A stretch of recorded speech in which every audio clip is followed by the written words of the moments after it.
I'm standing in the middle of a home that should not exist. The kettle is warming on a little propane ring. The floor is dry and warm under my socks. Outside, it's 9 degrees and the wind is screaming. In here, it's 70. This whole place was built from a box that people were paying money to throw away.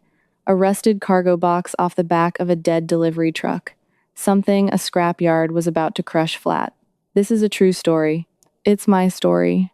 Every dollar, every mistake, every freezing night in it is real. Here's what I need you to stay for. There's one thing I pulled out of a dumpster behind a roofing job that changed everything I thought I knew about staying warm. It cost me nothing. Not 1 cent. It's the only reason this box didn't kill me my first winter. And I'll show you exactly what it was and exactly how you can find it too. But first I have to take you back. Back to the night I had no apartment, no plan, and a car with a quarter tank of gas. I still remember counting change on the dashboard under a dead dome light and realizing the 4 quarters in my palm were the last money I had in the world. That was the bottom. What I'm about to tell you is how I climbed out of it with almost nothing. No land of my own, and no help from anyone who was supposed to help.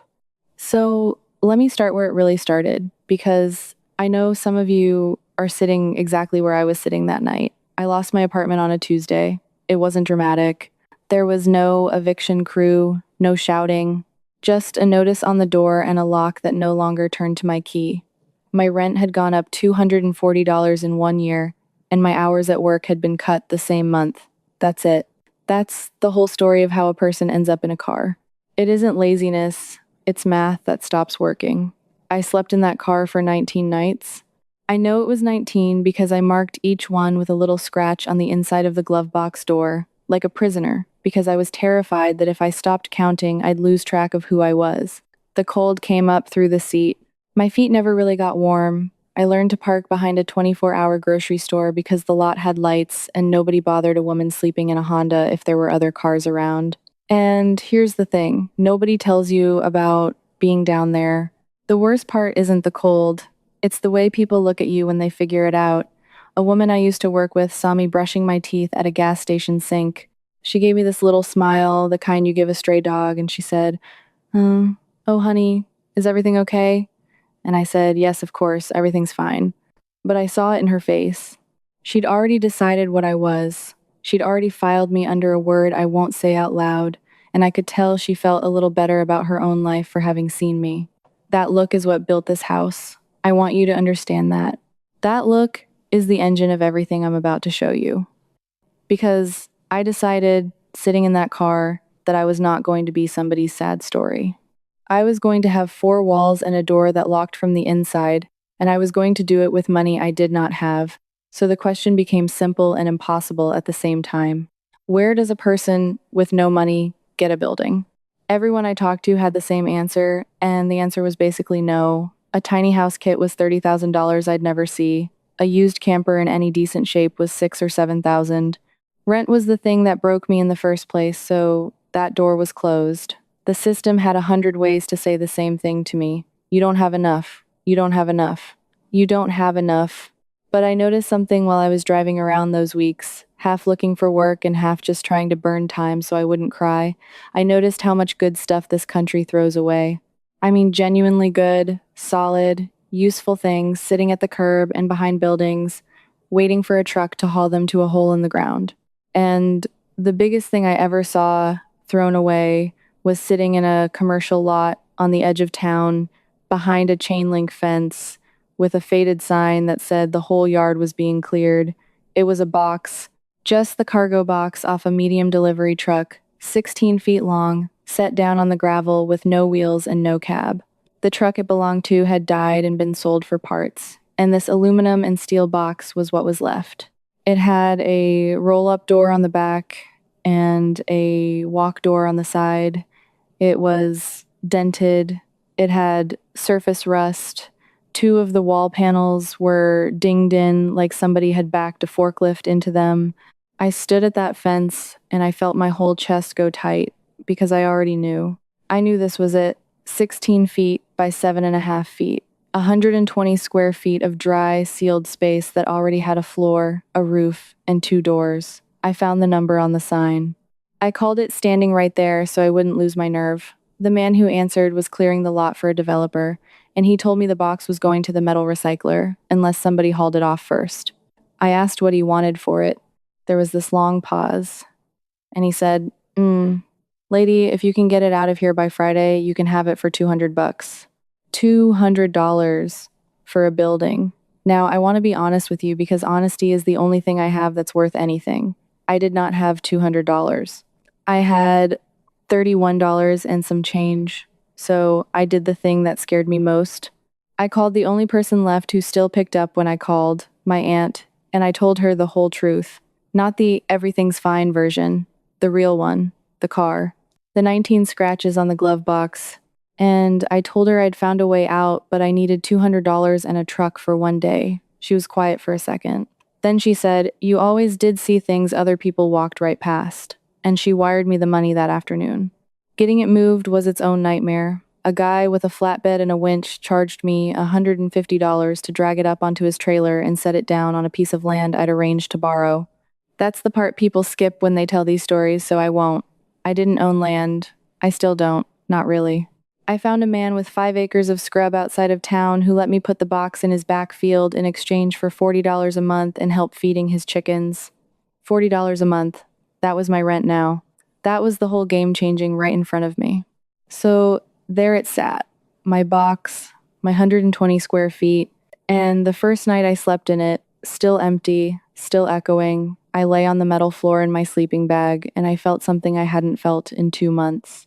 I felt the door locked from the inside. Nobody could look at me through the glass. Nobody could give me that stray dog smile. It was mine. But then the temperature dropped and I learned the truth about a metal box. A metal box is a refrigerator. That's what it's built to be. That cargo box was designed to keep the outside out, which is wonderful in the rain and absolutely deadly in the cold. Metal pulls the heat right out of your body and throws it to the sky. That first cold night, I woke up at 3 in the morning, shaking so hard my teeth hurt, and the inside of the walls was wet with frost from my own breath. My breath had frozen on the walls above my head. I had traded a cold car for a cold box, and winter hadn't even really started yet. I'll tell you the number that scared me straight. I bought a little cheap thermometer, the kind that shows inside and outside, and one morning in early December, it read 14 degrees outside and 19 degrees inside. 5 degrees of difference. That's all my building was giving me. 5 degrees. A person cannot survive a real winter with 5 degrees of protection. People die in those numbers. Every year, hundreds of people in this country die from the cold, and a lot of them die indoors, in places exactly like what I had built. This is the part where I could have quit. I want you to know how close I came. I sat on that cold floor with my head in my hands and I thought, maybe they were right. Maybe the woman at the gas station was right about me. Maybe I don't have enough and I'm never going to have enough. But I got angry instead. Because I started reading everything I could at the public library on their free computers, an hour at a time, and I learned something that made me furious. I learned that the difference between a metal box that kills you and a home that keeps you at 70 degrees isn't money. It's one word. Insulation. And the thing about insulation is that the exact material that would save my life was being thrown into dumpsters all over my city every single day for free. Now, if you're still with me, I need to talk to you directly for a minute, especially you.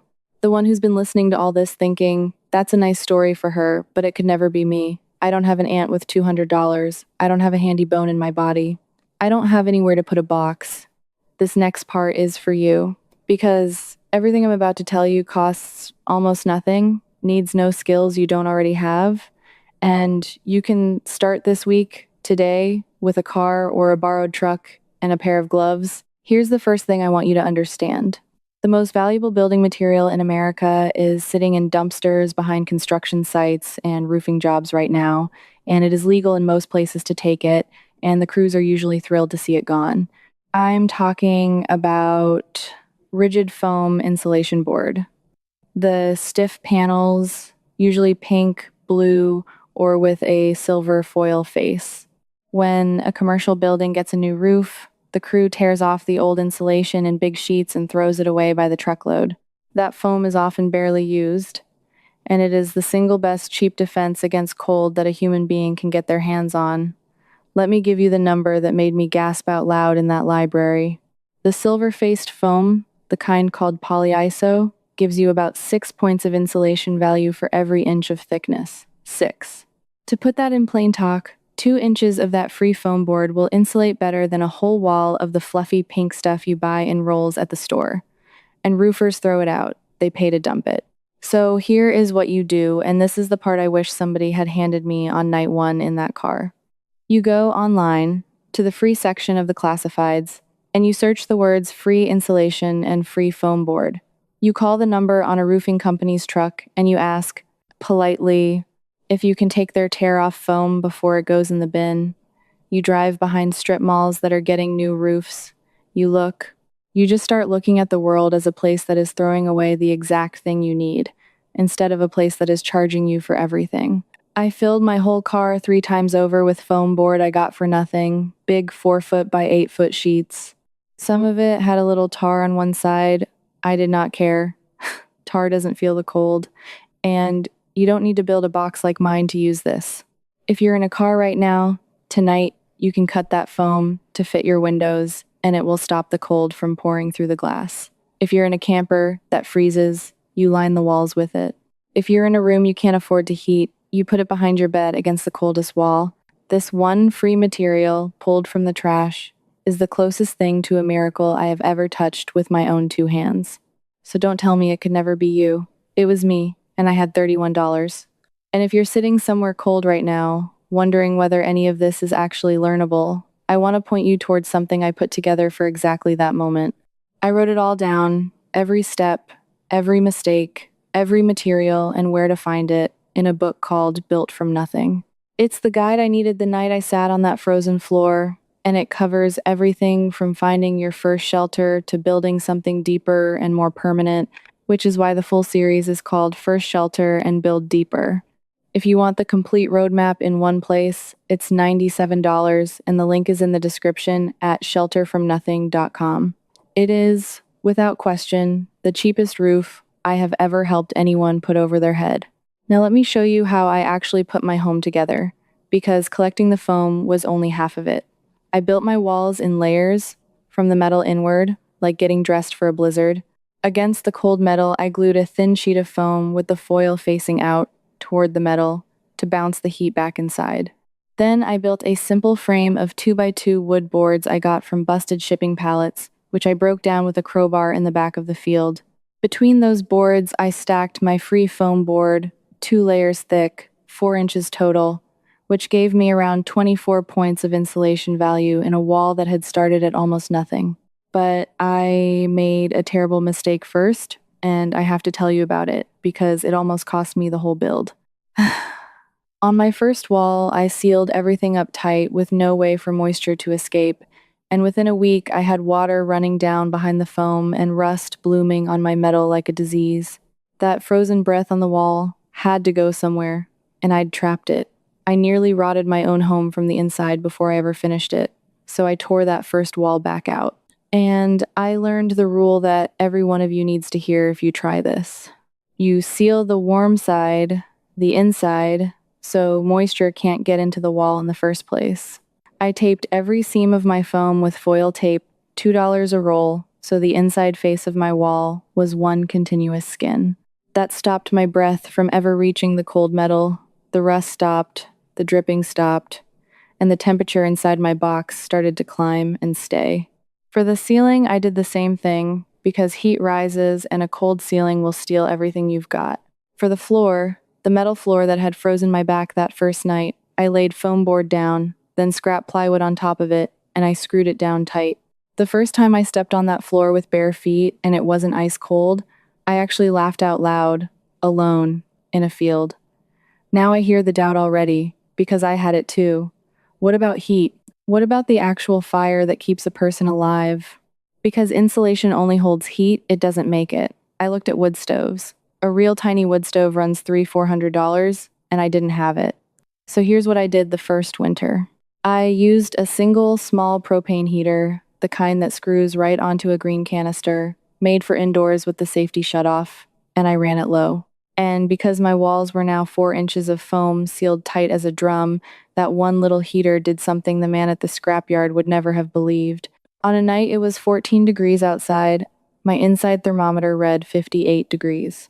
From 5 degrees of difference to 44 degrees of difference. Same box, same weather. The only thing that changed was free trash on the walls.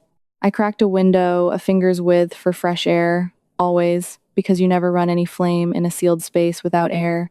And I bought a little battery alarm for carbon monoxide for $20, which is the one thing in this whole build I will beg you never to skip. $20. It's the cheapest life insurance there is. But even with all that, there was one problem left that nearly beat me. And it's the problem that leads to the thing I promised you at the very beginning.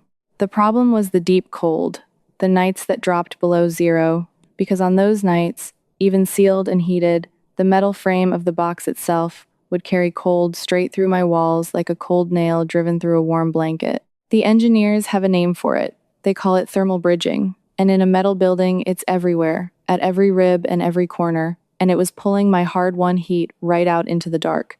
I couldn't afford more foam board thick enough to beat it. I sat with that thermometer watching it slide down toward the 30s inside on the coldest nights, and I felt that old panic come back. So close. I was so close, and the deep cold was going to take it from me anyway, and this is where I found the thing. The thing I told you to stay for. I was behind a home improvement store, looking for pallets like I always did, and I saw a dumpster full of what looked like giant silver bubble wrap. Rolls and rolls of it, torn and thrown out. It was reflective bubble insulation, the radiant kind, the sort they wrap around ductwork and ship as packing. 2 thin layers of foil with bubble wrap in between. Most people walk right past it. It looks like nothing. It looks like garbage. That's exactly why it was in the dumpster. But I'd read about how it works, and I understood what nobody around me understood. That foil doesn't stop cold the way foam does, by being thick. It works by reflecting heat. Radiant heat, the warmth your body and your heater throw off, bounces off that shiny surface and comes back to you instead of soaking away into the metal. And the beautiful part, the part that solved my exact problem, is that it works best across a thermal bridge.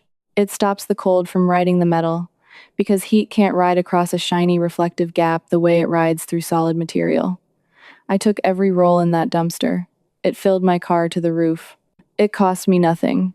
And I lined the entire inside of my home with it, over the foam, foil facing in toward the room, with a little air gap held by thin wood strips, because that reflective foil only does its magic when there's an airspace in front of it. I stapled it up over every rib, every corner, every cold metal seam, so the whole inside of my box became one continuous shining shell that threw my own heat back at me. The night I finished, it dropped to 4 below zero. 4 below. The coldest night of that whole winter.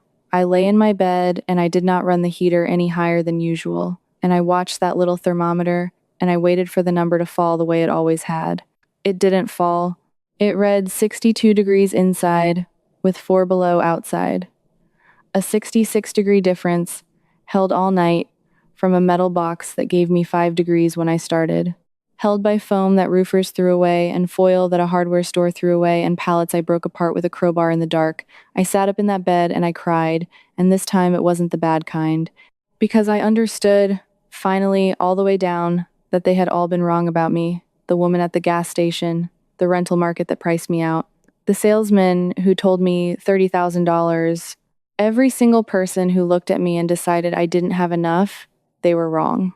The whole time, the things I needed were sitting in dumpsters, being paid for by other people to be thrown away, and all it ever took was the willingness to look where nobody else was looking. That was 3 winters ago. I'm still in this box. It has held through 3 of them now, and I've added things slowly with cash I don't have to hand to a landlord anymore. A real little bed frame, a shelf of books, a window box where I grow herbs in the summer. The place where I lay shaking on frozen metal is the same place my kettle is warming right now, at 70 degrees, while it's 9 degrees outside and the wind is trying to get in and it can't. So that's how the bottom became the home you saw at the very start. $200 for the box, $40 a month for the field, foam from a roofing dumpster, foil from a hardware store bin, pallets and foil tape, and one $20 alarm that I will never ever skip. That's the whole recipe.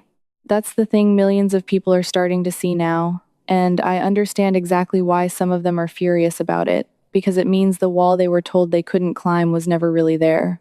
If you take one thing from me tonight, let it be this. You were never the problem, the math was rigged, and nobody showed you the trash was full of the answer. Now somebody has. You're the kind of person who refuses to be written off. I know that because you're still here at the end, while easier videos scrolled by, people like us don't get handed homes. We build them out of what the world throws away, and we make them warm, and we lock the door from the inside, and we sleep. So tell me something.